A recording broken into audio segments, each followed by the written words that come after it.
आप देखिए रोहित तो टेस्ट और वनडे के ही प्लेयर रह गए, विराट हम्म। टेस्ट और वनडे के ही प्लेयर रह तो गए। वो तो अब नहीं रहे नहीं, हैं ना। T20 भी ना। हाँ अच्छा T20, बिल्कुल। हाँ हाँ हाँ, आई हटा नॉट दीजिए। सिर्फ आई हटाए उसमें से। अभी हाँ वही सीजन आने वाला सही है। बात है। अभी वो देखिए इसके पीछे, अभी उसी से मैं इस पे भी आऊंगा, लेकिन क्योंकि बात से बात जुड़ी है, अभी देखिए इस पे कई लोगों का ये कहना है कि एक तो आप T20 वर्ल्ड कप जीत गए तो उसकी मतलब थोड़ा सा वो जो एक जो हैंगओवर आफ्टरमाथ होता है, हैंगओवर हैंगओवर होता है ना, उसके बाद आप शायद उसमें हार गए।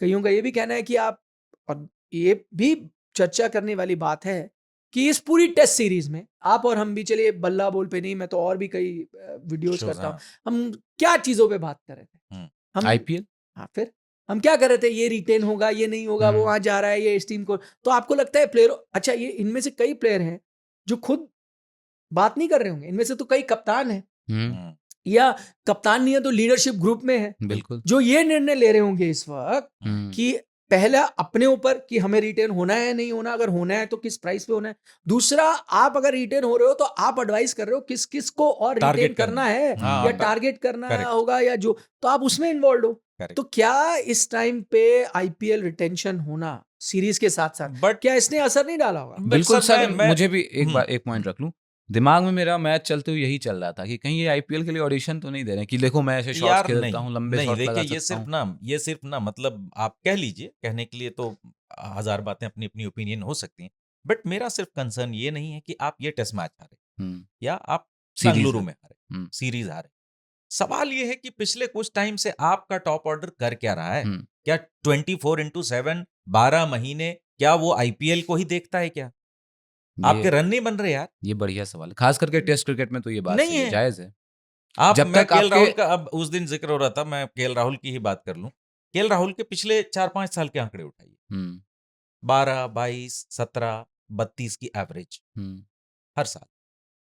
आप विराट कोहली के आंकड़े उठाइए, उनकी एवरेज 50 से गिर गई यार। बिल्कुल। अब ये लाले पड़ रहे हैं कि वो 10,000 बनाएंगे कि नहीं। दोनों की, विराट और रोहित दोनों की 22 जनवरी से अगर आप ले लें तो 2.5 साल में दोनों की यही है, 35-36 की एवरेज है दोनों की। उसमें भी अगर एक सेंचुरी जो विराट की आई थी वेस्ट राजकोट इंडीज में, उसको निकाल लें तो और एवरेज नहीं, एक और जो आई थी अहमदाबाद में, जो ऑस्ट्रेलिया के खिलाफ, वो तो है, वो भी ऐसा मैच था, वो बिल्कुल अगर आप रोकते नहीं तो चल रहा होता, अभी भी बिल्कुल। चल रहा हाँ होता अभी भी उसी चल रहा तरह। होता, आज तक चलता रहता।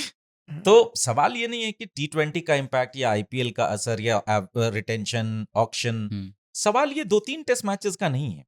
सवाल आप अपने घर पे स्पिन नहीं खेल पा रहे हैं बॉस। नहीं, मुझे देख रहा था मैं एक आंकड़ा कि भाई डोमेस्टिक क्रिकेट की बात होती है कि आप खेलिए, अभी बीसीसीआई ने ऐसा कुछ किया भी कि कम से कम प्रोत्साहित कर रही है, चाहे वो आप मन से या बेमन से आप खेलो डोमेस्टिक। नहीं सर, देखिए एक चीज क्या है ना, मुझे ऐसा लगता है, सर भी शायद अग्री करें ना करें, हमारा ना, हम आईपीएल पे फोकस कर रहे हैं, हम कहने के लिए कह देते हैं कि हमारा सिलेक्शन जो क्राइटेरिया है वो आईपीएल नहीं है, वो बेसिस नहीं है, वो प्लेटफॉर्म नहीं है, हम डोमेस्टिक देखते हैं। लेकिन हो क्या रहा है, आप जो ये लॉट देखिए, आप जो करंट क्रिकेटर्स हैं, कहीं ना कहीं आप देखेंगे एक ट्रेंड इंडिया में है, और वही जो ग्रेट्स, जो हम स्पिनर्स को बढ़िया खेलने वाले ग्रेट्स की हम बात कर रहे हैं, सचिन, लक्ष्मण, द्रविड़, गांगुली, सहवाग, उनमें एक बड़ा फर्क क्या है कि ये लोग, क्या हो रहा है ना, मुझे ऐसा लगता है कि अंडर 19 क्रिकेट, आप वहां पे चमक जाइए, इसके बाद आईपीएल लॉन्च हो चुका था, आपको आईपीएल में जगह मिल गई, इसके बाद आप आईपीएल में चमक गए, सीधे इंडियन टीम में आ गए। या ये भी हो रहा है कि अंडर 19 में चमक गए, डोमेस्टिक का कोई बोझ नहीं है सर, आपको ग्राइंड होने की जरूरत नहीं है, डोमेस्टिक में कौन खाक छानता है यार। लेकिन नहीं अल्टीमेटली करो, आप अंडर 19 से उठा लो स्टार, अल्टीमेटली पे ऑफ तो करता है ना। सर। सरफराज देखिए आ गए, वहीं मैं से आ गए कहा अभी। ग्राइंड, कहा उन्होंने कितना ग्राइंड किया डोमेस्टिक में, ये हाँ देखिए ना। बिल्कुल, तो किया तो तो है। आपने बहुत सारे प्लेयर्स को आप आंकड़े उठाएंगे ना, आपको दिखेगा कि डोमेस्टिक में कुछ नहीं है, अंडर 19 में चमको, आईपीएल में लकीली अगर मिल गया मौका वहां चमक जाओ, इंडियन टीम का टिकट। नहीं नहीं, अब वो चेंज हुआ है। अब देखें, आपका रिजर्व ओपनर बीजीटी में कौन गया? अभिमन्यु ईश्वरन ईश्वरन। गए। अब सर कर रहे हैं ना, अब चेंज तो अभी आया जो है। करंट क्रिकेटर्स खेल रहे हैं, मैं इनकी बात कर रहा 2012 में आखिरी हूं, बार जिन्होंने विराट ने ग्राइंड खेला किया था। डोमेस्टिक में, यशस्वी ने रन बनाए, वो कर रहा है डोमिनेट कर रहा है है ना। ये।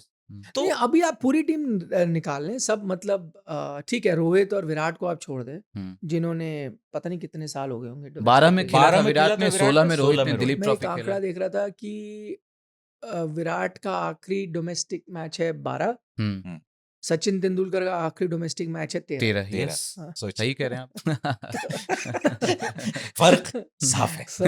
हाँ तो नहीं, लेकिन अब थोड़ा चेंज हुआ है, अब तो काफी चीजें चेंज हो रही हैं। एक तो देखिए अजीत अगरकर के आने से उन्होंने थोड़ा सा ये जरूर कर दिया है कि भाई आप जैसे आपको डोमेस्टिक में जाना नहीं, तो इससे पहले श्रेयस अय्यर, ईशान किशन, ये सब कहाँ खेल रहे होते बिल्कुल। हैं, सब पहुंच गए थे खेलने रणजी बिल्कुल। ट्रॉफी। तो वो थोड़ा चेंज आया है।